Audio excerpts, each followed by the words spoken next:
बिस्मिल्लाहिर्रहमानिर्रहीम। अस्सलाम वालेकुम नाज़रीन, एक नए व्लॉग के साथ आपकी खिदमत में हाजिर है। मेरे साथ मौजूद हैं सीनियर जर्नलिस्ट बशारत राजा साहब। नाज़रीन, आज के इस व्लॉग में मुख्तलिफ खबरें हैं जो डिस्कस करेंगे। बशारत राजा साहब से पूछेंगे अडयाला जेल में क्या चल रहा है। इमरान खान साहब से मुतालिक आज एक इंतहाई अहम समाअत थी उनके मुकदमे की, जो गालिबन नहीं हो सकी। क्यों नहीं हो सकी वो इनसे जानने की कोशिश करेंगे और कब तक वो समाअत अब मौखर की गई है।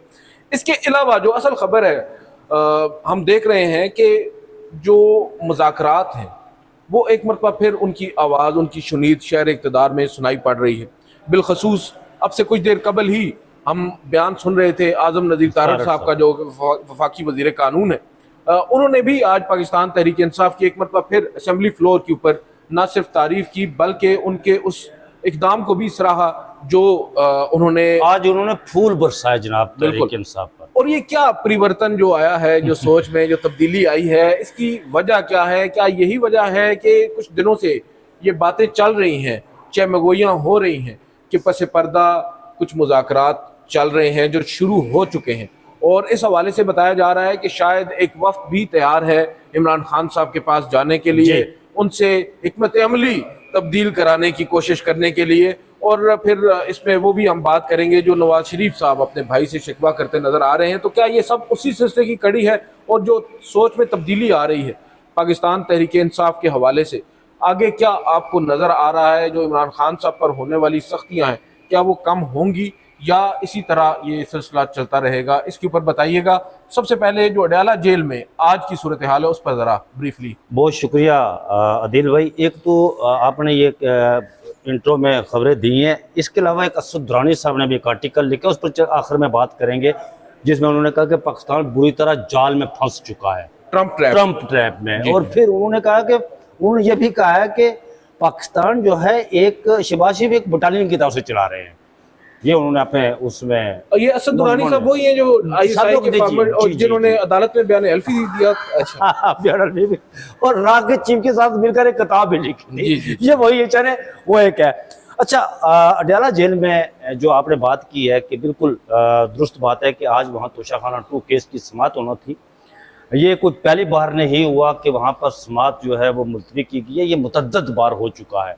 और फिर ये कहा जाता है, अगली रात ही बता दिया जाता है, मतलब आज तारीख थी, रात को इमरान खान साहब के जो वकला थे खालिद यूसुफ साहब ने बता दिया गया जी कि आज अडयाला जेल में समाअत नहीं होगी और अगली तारीख हम आपको जुडिशल कम्प्लेक्स यानी इस्लामाबाद से हम देंगे। ये देखिए, ये उनकी खूबी है। अब देखें वकील साहब का कितना पेट्रोल लगता है अडयाला जाने तक जी। क्या यार, क्यों पेट्रोल साड़ दे हो? असि तो दस ने तुसी आने की जरूरत कोई नहीं। उसकी एक वजह आदिल भाई, उसकी वजह यह है कि अगर ये डे बाय डे तोशाखाना 2 की समाअत चले ना, तो ये केस दिनों में खत्म हो जाता है, 2-4 दिनों में, 5 दिनों में। इसको एक लटकती तलवार की तरह रखा हुआ है कि उधर मुज़ाकरात का भी वो बुझाया जाए, शोशा बेन बुझाया जाए, बेल मुंडे चढ़ती है कि नहीं चढ़ती है, और फिर अगर कहीं से इमरान खान साहब की तरफ से सख्त मौक़िफ़ आता है तो फिर समाअत हो जाती है। अगर कहीं से कोई ना कोई थोड़ा सा वो अपनी दिखाते हैं, लचक दिखाते हैं, तो फिर कहते हैं ठीक है जी, हम इसको रखते हैं पीछे और इसकी समाअत जो है वो मुलतवी करते हैं, हम इसको नहीं करेंगे। मगर हम इसको ये समझ सकते हैं कि रियासत जो है इमरान खान साहब का हल्की आंच पर एहतसाब कर रही है। हल्की आंच पर एहतसाब कर रही है। लेकिन बात, एक और बात आप देखें ना आदिल भाई, वो बात ये है कि आपको पता है कि हमने कल है 14 अगस्त मनाया, 78वां यौम आज़ादी मनाया। आप बदकिस्मती से कह सकते हैं कि इसमें ये आप शरह दस्तूर पर रोजाना आते हैं, मैं भी आता हूँ। 10 अगस्त के बाद शरह दस्तूर पर आपने देखा कि बड़े बड़े जाजी साइज बिल बोर्ड लगे हुए थे और उन पर कहीं कोने खदरे में भी मोहम्मद अली जिन्ना की तस्वीर नहीं थी। और जब कल जो अखबारात में इश्तराक छपे वो अंग्रेजी या उर्दू प्रिंट मीडिया में छपे, उसमें भी तस्वीर कहीं नज़र नहीं आई। और पाकिस्तान तहरीक इंसाफ पर पाबंदी भी थी। आपने देखा कि 14 अगस्त को कराची से लेकर लाहौर तक और बलूचिस्तान से लेकर गिलगित बल्तिस्तान तक जो सड़कें हैं वो पाकिस्तान तहरीक इंसाफ के कारकुन बड़ी तादाद में बाहर निकले। उनके हाथों में झंडे थे जी, पाकिस्तान तहरीक इंसाफ के शर्ट्स थी, इमरान खान साहब की वो तस्वीर से छपी हुई प्रिंटेड। उसके बाद पाकिस्तान तहरीक इंसाफ के साथ आपका कौमी परचम भी था। लेकिन हमने जब ये लोग बाहर निकले तो हमने देखा कि पुलिस की दौड़ें लगी हुई हैं। मैंने एक ऐसी फैमिली को देखा, आपने भी देखा होगा सोशल मीडिया पर, ये पिंडी की बात है, मैं पिंडी रहता हूँ ज़ाहिर है, वहाँ की बात है। वो फैमिली, वो उन्होंने पाकिस्तान तहरीक इंसाफ का परचम लहराया हुआ, 7 कौमी परचम भी, वो फैमिली, बच्चे भी बैठे हुए हैं, उसकी बीवी भी बैठी हुई है साथ, तो पुलिस उसे कहती है चल चल बाइक पे जो वो इस तरह का मामला है। और ये हमारे अरबाब इक़्तिदार को, अख्तियार को, मैं अरबाब अख्तियार लफ्ज़ इस्तेमाल करता हूँ, इक़्तिदार नहीं, उनको ये बात, उनको ये अदराक हो चुका है इस बात का कि पाकिस्तान, हमने पिछले 3 साल में तमाम जबर, फाशिज्म, फस्तायत, तमाम उसका नंगा नाच नचवाया गया, आपसे कोई चीज़ पोशीदा नहीं है, लेकिन उसके बावजूद पाकिस्तान तहरीक इंसाफ के कारकुनान मौजूद है, वो इमरान खान के नज़रिए के साथ जुड़े हुए हैं, उनके पाँव के नीचे से ज़मीन जो है वो हिली नहीं। आपने देखा होगा कि बहुत सारे ऐसे जो सख्त तरीन नाकद हैं, जो हमारे साफ्ती बरादरी से तल्लक रखते हैं, उन्होंने भी अदील भाई इमरान खान साहब के इस जो उनके कारकुन निकले उसकी सताइश की है। बल्कि आज मैंने देखा ये जो कल अखबारात में कायद-ए-आज़म मोहम्मद अली जिन्ना की तस्वीर नहीं छपी ना, आज जब इजलास शुरू हुआ असम्बली का, तो वहाँ पर पाकिस्तान तहरीक इंसाफ के असम्बली में पाकिस्तान तहरीक इंसाफ के जो रहनुमा थे, PTI के मेम्बरान थे, उन्होंने इसकी तरफ तवज्जो मबजूल करवाई, तो सेनेटर आजम रज़ीद तारड़ उठे और उन्होंने बड़ी सताइश की पाकिस्तान तहरीक इंसाफ की। उन्होंने पाकिस्तान तहरीक इंसाफ के सोशल मीडिया की, पाकिस्तान तहरीक इंसाफ के मेम्बरान की, जो सेनेट के हों या असम्बली के हों, उनकी सताइश की, उन पर आप वो कहते हैं ना कि फूल बरसाए। उन्होंने कहा, उन्होंने आजम रज़ीद तारड़ ने कहा जी कि हम आपकी सताइश करते हैं, आपने तमाम तर सियासी इख्तलाफात बुलाकर कौमी बयानिया के साथ खड़े हुए और बिलखुसूस पाकिस्तान तहरीक इंसाफ का सोशल मीडिया उससे कमाल कर दिखा। ये उनके अपने अल्फाज है, मैं ये बात नहीं कर रहा हूँ, ये आजम रज़ीद तारड़ के अपने अल्फाज है। और हमने तमाम तर इख्तलाफात बुलाकर हमने दुश्मन को ये पैगाम दिया कि हमारे इख्तलाफात अपनी जगह है, लेकिन बसीयत कौम हम इकट्ठे हैं, मुत्तहिद है, ये उन्होंने कहा। और जो बात आपने की कि मुज़ाकरात की, ये असम्बली से भी आवाज़ें उठ रही हैं, सेनेट से भी आवाज़ें उठ रही हैं, पार्लियामान से आवाज़ें उठ, इसकी एक बड़ी, इसके पीछे एक जो पहला ठोस कदम है वो क्या है? वो ठोस कदम है, आपको पता है कि वो शेख वकास अकरम साहब को सेक्रेटरी इत्तलात है पाकिस्तान तहरीक इंसाफ के, उनको स्पीकर अयाज सादक साहब ने कहा जी कि वो हमें बताएं कि आप 40 दिन गैर हाज़िर क्यों रहे, बगैर वजह बताए, हम आपके खिलाफ कार्रवाई शुरू कर रहे हैं, हम आपको डी-सीट कर रहे हैं, ये कर रहे वो कर रहे, लेकिन उस पर कार्रवाई रोक दी गई है। और स्पीकर अयाज सादक साहब की तरफ से कार्रवाई रोकी गई है। उन्होंने कहा कि पाकिस्तान तहरीक इंसाफ को कि मुज़ाकरात की मेज़ पर आए, और पीपल्स पार्टी ने भी कहा कि मुज़ाकरात की मेज़ पर आए, हम उनके खिलाफ कार्रवाई नहीं करेंगे, हम मुल्क को जो गंभीर मसाइल में फंसा हुआ है उसको लेकर आगे चलेंगे। तो ये कुछ ओपन, पहले तो बंद दरवाजों के पीछे मुज़ाकरात हो रहे हैं, अब तो खुला कहा जा रहा है जी कि जो मुज़ाकरात है वो हम करेंगे और सियासतदान ही मिलकर इस मुल्क को इस मसाइल से बाहर निकालेंगे। इसमें मेरे कुछ इतलात ऐसी हैं मेरे पास, आप शायद इसको तस्दीक या तरदीद इसकी कर सकते हैं, हो सकता है गलत हो, कि पाकिस्तान तहरीक इंसाफ में भी कुछ ऐसी आवाज़ें अब आ रही हैं जो कि अव्वल तो इंतखाबात का जो बाइकाट है, ज़िमनी इंतखाबात का, उसके मुखालिफ हैं। वो ये समझते हैं कि वो लोग सियासी लोग हैं और हलकों की सियासत करने वाले लोग हैं, अगर वो ओपन फील्ड छोड़ देंगे तो इसका नुकसान इवेंचुअली उनकी सियासी जमात को होगा और जो गैप है वो फिल कर लिया जाएगा। और हमें ये गैप नहीं क्रिएट करना चाहिए, वैक्यूम नहीं क्रिएट करना चाहिए। हमें चाहिए कि हम भरपूर हिस्सा लें और जो अपनी सियासत है उसको बचाएं। सिर्फ सीट हासिल करना इस वक्त मकसद नहीं है। उन इंतखाबात की आड़ में पाकिस्तान तहरीक इंसाफ खुद को उन हलकों की हद तक कम से कम मोबिलाइज तो कर सकती है और लोगों को बाहर निकाल सकती है, अपनी बात उन तक पहुंचा सकती है। तो बेहतर ये होगा इस मौके को गंवाया ना जाए। और इस सिमन में कुछ इतलात ऐसी हैं कि ये भी सोच है PTI के अंदर, इस वक्त मैं उन मुंतखब लोगों की बात कर रहा हूँ जो लीगल जो क़यादत है उसकी बात नहीं कर रहा, जो मुंतखब नुमाइंदे हैं PTI के, जो पहले से मुंतखब, जो सियासतदान है, उनके अंदर ये सोच है कि भाई शायद हमारी जो अब तक की हिकमत अमली है उसने वो फ्रूट हमें नहीं दिया जो देना चाहिए था, लिहाजा हमें अब हिकमत अमली तब्दील करना चाहिए और हमें मुज़ाकरात जो है उसका ऑप्शन यकसर मुस्तरद नहीं करना चाहिए। हमें एक वक्त की सूरत में कोशिश करना चाहिए कि हम इमरान खान साहब के पास जाएं, अडयाला जेल में, उन्हें कन्विंस करें कि हमें जो फील्ड है, एक तो उसे ओपन नहीं छोड़ना, और जो मुज़ाकरात ना करने का एक बयानिया है, इसको ख़त्म कर तर्क कर हमें अब मुज़ाकरात की मेज़ पर बैठना है इन्हीं सियासतदानों के साथ, और फिर आगे चलकर हमारे लिए जो गैप हम क्रिएट कर सकते हैं, जो फिल वो एक आप कह सकते हैं जो इस वक्त एक हमें नज़र आ रहा है कि हम बंद गली में जा रहे हैं, हम बंद गली में जा रहे हैं, हम अपने लिए ब्रीदिंग स्पेस वहाँ से निकाल सकते हैं। तो ये आप क्या समझते हैं जो पीटीआई के अंदर ये सोच आई है? मैं समझता हूँ कि देर आए दुरुस्त आए, आप इसमें शायद मुख्तलिफ राय अगर रखते हैं वो बता दें, लेकिन क्या आपको नहीं लगता कि अगर इसी अप्रोच के साथ अब पीटीआई चलती है और इमरान खान साहब उनको आशीर्वाद दे देते हैं, उनको सपोर्ट करते हैं उनके इस बयानिए को, तो आपको लगता नहीं है जो भंवर में इस वक्त फंस चुकी है पाकिस्तान तहरीक इंसाफ, या जो उसकी एक बुनियाद है, जो असास है, वो ख़तरे में पड़ी नज़र आ रही है, वो ख़तरा टल सकता है और पीटीआई एक नए अंदाज से सामने आ सकती है और रिवाइव हो सकती है? इवेंचुअली वो रिवाइवल इमरान खान साहब की ऑब्वियसली रिहाई भी उसमें शामिल है, लेकिन आपको नहीं लगता कि इस वक्त पीटीआई को ये मुज़ाकरात की मेज़ पर बैठना चाहिए बजाय इसके कि अगर वो इस्टेब्लिशमेंट के साथ बात करने को तरजीह दें? इस्टेब्लिशमेंट के साथ बात करने को तरजीह देकर मुझे तो ये लगता है कि उनका अपना बयानिया कमज़ोर पड़ता है, तो सियासतदानों के साथ ही इवेंचुअली उन्हें बात करनी है। तो आप क्या समझते हैं इस बात में किस कदर सदाकत है? अव्वल तो ये मेरी खबर के हवाले से बता दें, और दूसरा क्या आपको लगता है कि इसमें इमरान खान साहब पार्टी को सपोर्ट करेंगे? देखिए आदिल भाई, जो आपने बात की है ना कि पाकिस्तान तहरीक इंसाफ के अंदर जो सियासतदान है उनके अंदर ये एक सोच और अप्रोच पाई जाती है कि हमने मज़ाकरात की तरफ जाना है। अब देखिए दुनिया में जितने भी गंभीर मसाइल हो ना, वो मज़ाकरात की मेज़ पर बैठकर हल किए जाते हैं, वो जंग व जदल से हल नहीं होते।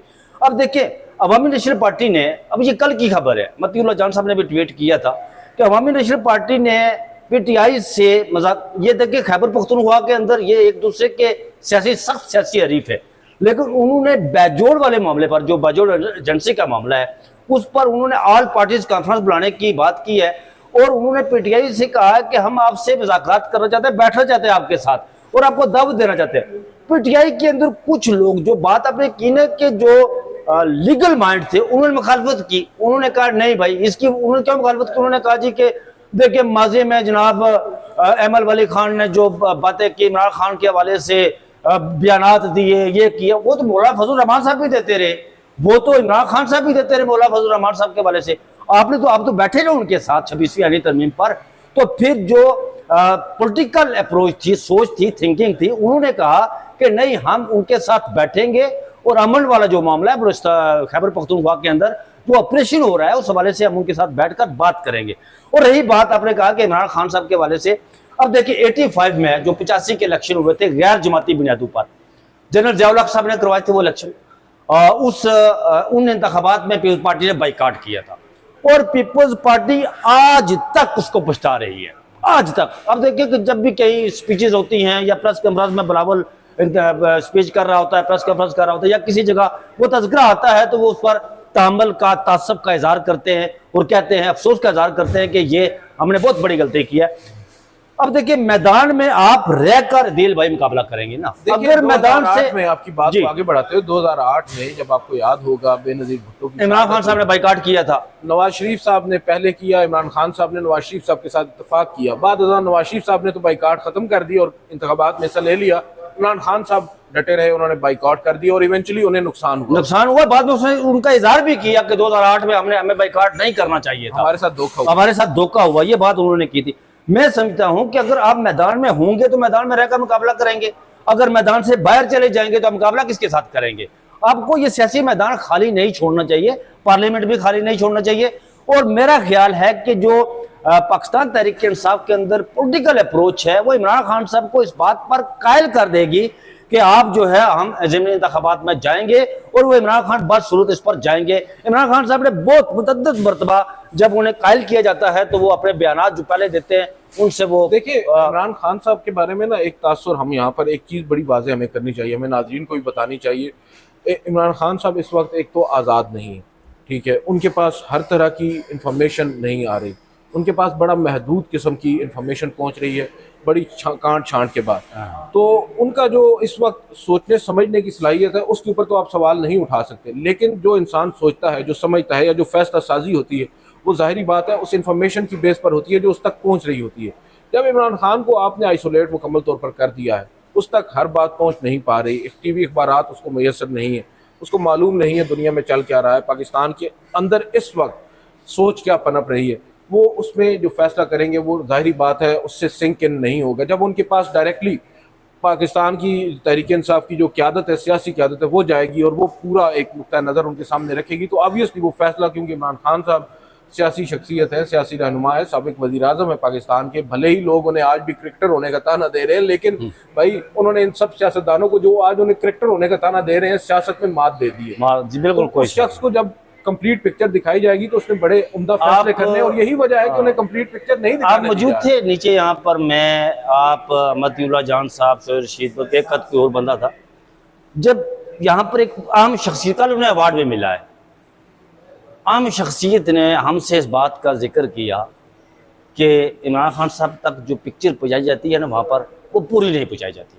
अगर पूरी, देखिए वो इमरान खान साहब के हरीफ है सख्त, उन्होंने कहा कि अगर वो पूरी पिक्चर इमरान खान साहब तक वहाँ तक पहुँचाई जाए ना, तो इमरान खान साहब कब तक के मुज़ाकरात की मेज़ पर आ जाते और वो बैठते सियासतदानों के साथ, लेकिन वहाँ पर उन्हें वो सारा कुछ बताया नहीं जाता, ब्लैक एंड वाइट उन्हें दिखाया नहीं जाता, अपने मखसूस अपने मकासद के लिए, एजेंडे पे है ना, एजेंडे पर। अच्छा दिल भाई, मेरा आपसे सवाल है कि ये शहबाज शरीफ और नवाज शरीफ साहब, ये आपस में आप जिक्र कर रहे थे, इनका क्या? देखिए अभी रिसेंटली एक मुलाकात भी हुई, आपको मालूम है, जिसमें मरियम साहिबा भी थी, और इसके अलावा जो किचन कैबिनेट है बेसिकली शहबाज शरीफ या नवाज शरीफ की, अब बहुत से जो इनके करीबी लोग हैं वो ख्वाजा आसफ राना, सनाउल्लाह, ख्वाजा साद रफीकी, बिल्कुल ये सारे लोग वहाँ मौजूद थे। अब वहाँ पर कुछ इतलात ऐसी हैं कि नवाज शरीफ साहब ने मुख्तलिफ पहलुओं पर बात हुई है, बिलखसूस पंजाब में गवर्नेंस के ऊपर भी बात हुई है, लेकिन ये ज़रूर शुनीद है कि नवाज शरीफ साहब ने शिकवा किया है अपने छोटे भाई से भी और गालबन अपनी साहबजादी से भी, कि उनकी जो मेहनत थी बिलखसूस 2017 के बाद, उनकी नाअहली के बाद, जो उन्होंने एक तहरीक चलाई, बड़ी कामयाब थी उस वक्त, आपको याद होगा, मुझे क्यों निकाला और वोट को इज्जत दो, कामयाब हो गई थी, और उसके अगेंस्ट उनकी जो पॉपुलैरिटी थी वो भी बढ़ रही थी उस वक्त उन सख्तियों में। फिर अचानक से वोट ऑफ नो कॉन्फिडेंस आता है, इमरान खान साहब को निकाल बाहर किया जाता है, इक़्तिदार ले लिया जाता है, और फिर एक फिक्स मैच उस वक्त शुरू होता है जिसमें फिर 8 फरवरी के इंतखाबात होते हैं, अदलिया का अपना किरदार है, सब कुछ। वो कहते हैं वो जो मेहनत थी हमारी, जो हम उनके मुताबिक, अब वो कितने एंटी इस्टेब्लिशमेंट हैं वो मैं बात करूं, आप बात करें, वो लोग खुद बात कर लेंगे।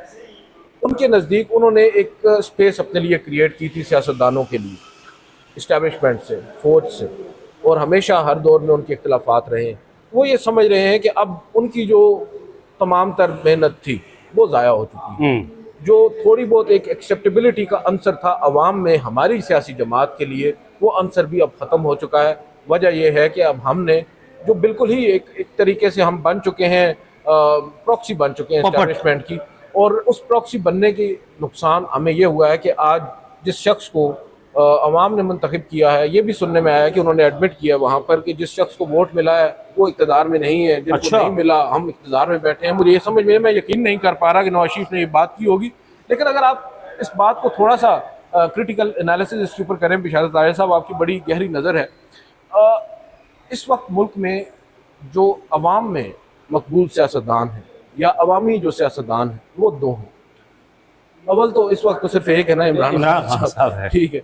जो नवाज शरीफ साहब है ना, दूसरी साइड पर एक वो वाहिद सियासतदान है जिनको लोग जानते हैं, उनकी सियासी जमात के अंदर जो वोटर है वो उनके साथ रेजोनेट करता है। अब नवाज लीग में सिर्फ नवाज शरीफ है ना, नवाज लीग में से अगर नवाज निकाल दें तो फारग है। शहबाज शरीफ का कोई पब्लिक के साथ इंटरेक्शन नहीं है, मरियम नवाज की कोई केमिस्ट्री नहीं है पब्लिक के साथ, या किसी और लीडर की कोई नहीं है, लोग उनके पीछे नहीं आ रहे। जो नून लीग का आज भी वोटर है वो नवाज शरीफ का वोटर है, ये बात हमें सबको बात है जी। और यही बात दूसरी जानिब इमरान खान साहब की है। शेर अब्दुल मरवत जैसे लोग भले ही दावे करते रहे, लेकिन बेशुमार से लोग निकल गए जी, ऐसा ही है। वोटर तो इमरान खान का है ना, ठीक है। अब नवाज शरीफ साहब को मालूम है कि पहले शायद मुकाबले में बात थी, अब इमरान खान साहब का अगर वहाँ पर है लेवल तो वो काफ़ी नीचे आ गए, लेकिन अब भी पब्लिक में अगर लोग जानते हैं तो वो या नवाज शरीफ या इमरान खान को जानते हैं। वो ये समझते हैं कि मेरी जो थोड़ी बहुत भी रही सही कसर थी आपने निकाल दी है, तो वो भी शायद कथारसिस वो पता है क्या, इस वजह से अदिल भाई वो कह रहे हैं कि देखिए इसमें कोई दो राय नहीं है कि मियां मोहम्मद नवाज शरीफ साहब ने ये इस मुल्क के 3 बार वज़ीर आज़म रहे, कहाँ मियां मोहम्मद नवाज शरीफ वाजपेयी को लाहौर लाने वाला, देखिए वाजपेयी को लाहौर मीनार पाकिस्तान पर ला खड़ा करके उन्होंने पाकिस्तान के वजूद को तस्लीम करवाया, ये बहुत बड़ा कारनामा था मियां मोहम्मद नवाज शरीफ का, कोई से इत्तेफाक करे या ना करे। बिल्कुल ठीक है। पाकिस्तान को मतलब जो एटमी धमाके करवाए, ये ठीक है, इसमें तमाम का कंट्रीब्यूशन है, जियाउल हक का, भुट्टो का, सबका है, गुलाम इसाक अच्छा, खान का। जियाउल हक का कंट्रीब्यूशन आपको नहीं नहीं, जियाउल हक का कंट्रीब्यूशन तो है ना, उन्होंने देखिए वो 10 साल रहे इस मुल्क के सियाह सफेद के मालिक रहे, लेकिन फंड वो देते रहे। आप डिट्रैक्ट नहीं, हो रहे मैं डिट्रैक्ट नहीं हो रहा हूँ, ये गुलाम इसाक खान के ऊपर बायोग्राफी लिखी है किसी ने, उससे उस किताब में जिक्र किया, मैं डिट्रैक्ट नहीं हो रहा हूँ। अच्छा। अब मैं उसका हवाला दे रहा हूँ उस किताब का, कि उन्होंने भी, जियाउल हक ने भी कि फंड नहीं रोके जी, बिल्कुल ठीक है। अब तो उसके बाद देखिए मियां मोहम्मद नवाज शरीफ साहब का क्रेडिट है कि उन्होंने धमाके तो किए, ये क्रेडिट तो है, शायद कोई और भी ज्यादा मुता तो ना करता, मोटरवे दूसरा तीसरा सारा, इसमें कोई दो राय नहीं है कि मियां मोहम्मद नवाज शरीफ आज भी लोग उसे जानते हैं। मियां मोहम्मद नवाज शरीफ को निकाल दे तो बाकी कुछ नहीं बचता। और उधर दूसरी तरफ इमरान खान साहब की मकबूलियत बहुत ऊपर है। तो ये दोनों लीडर हैं इस मुल्क के, अगर ये दोनों एक मेज पर बैठ जाए ना, तो मैं समझता हूँ तो फिर बाकी मैं तो पहले भी ये बात कुछ नहीं कह चुका बचता, हूं फिर सारी जो पॉलिटिकल स्पेस है ये ले लेंगे, ये दोनों बैठ जाए तो ये ले लेंगे। अच्छा, मेरा वीडियो 21 मिनट की, ये थोड़ा सा बताइएगा, असद दुरानी साहब ने जो कॉलम लिखा है नान में, उन्होंने लिखा है पाकिस्तान बुरी तरह भंवर में फंस चुका है, ट्रंप जाल में फंस चुका है, मुल्क बटालियन की तरह चलाया जा रहा है। ये क्या सारा कहानी है? नहीं, मुझे तो ये लगता है कि शायद ये मैंने उसको, मैं माजरत के साथ में पढ़ नहीं सका उस आर्टिकल को, आपसे ही सुन रहा हूँ। दुरानी साहब गालिबन जो है वो, या हमारी जो इस्टेब्लिशमेंट है वो शायद शहबाज शरीफ साहब को उनकी अहमियत बता रही है कि वो कितने अहम हैं इस पूरे सिनेरियो में, और उन्हें ये एक दफ़ा नहीं मुतअद्दिद दफ़ा बताया जा चुका है, उन्हें ये पैगाम मिल चुका है। और शायद नवाज शरीफ साहब भी अपने भाई को यही समझा रहे हैं, वो समझना नहीं चाह रहे क्योंकि उनसे ना नहीं होती। हाँ, वही बात जो आपने की है। बिल्कुल, तो ये थोड़ी सी सूरत हाल है, और मैं समझता हूँ कि ये सिलसिला अब शुरू हो चुका है। 200 अरब रुपए करप्शन की बातें, फाइलें खुल फिर जाना, वो जिस तरह सोहेल कॉलम लिख रहे हैं, अंसार भाई साहब कॉलम लिख बहुत रहे सारी हैं, चीजें हैं, हाँ। वो उनको शायद अभी उसी सिलसिले की कड़ी है। शहबाज शरीफ साहब को अभी तक रियलाइज नहीं हो रहा कि उनके साथ कुछ हो सकता है। वो समझते हैं कि अभी हम सेम पेज पर हैं। देखते हैं अब शहबाज शरीफ साहब कैसे सस्टेन करते हैं, लेकिन मौजूदा सूरत हाल में तो मैं समझता हूँ कि वो जो एक सेंटीमेंट है ना, वो जो एक राय है, चाहे वो इमरान की है या नवाज शरीफ साहब की है, वो राय तो है कि आपके पास जो स्पेस थी सियासतदानों के पास, आज वो खत्म, ऑलमोस्ट खत्म, बिल्कुल। जो स्पेस आपने काफी हद तक उनसे ले भी ली थी, देखिए अब वो स्पेस आपने फिर एक दफा उनके हवाले कर दी है। और इसमें मैं माजरत के साथ हमारे नाज़रीन से कि न सिर्फ नवाज शरीफ बल्कि इमरान खान साहब का भी कसूर है, बिल्कुल ऐसा ही कसूरवार है। जब आप लोग खुद ही उन्हें अपने सर पर सवार करेंगे तो फिर आप सियासतदान सारे कसूर है, बिल्कुल ऐसा ही। जब तक वो एक मेज पर नहीं बैठेंगे उस वक्त तक वो स्पेस वापस नहीं लेंगे। बिल्कुल। बहरहाल वीडियो को कंक्लूड करते हैं। बशारत राजा साहब का बहुत बहुत शुक्रिया। नाज़रीन, आपसे अब अगले ब्लॉग में मुलाकात होगी, इजाजत दीजिए, अल्लाह हाफ़िज़।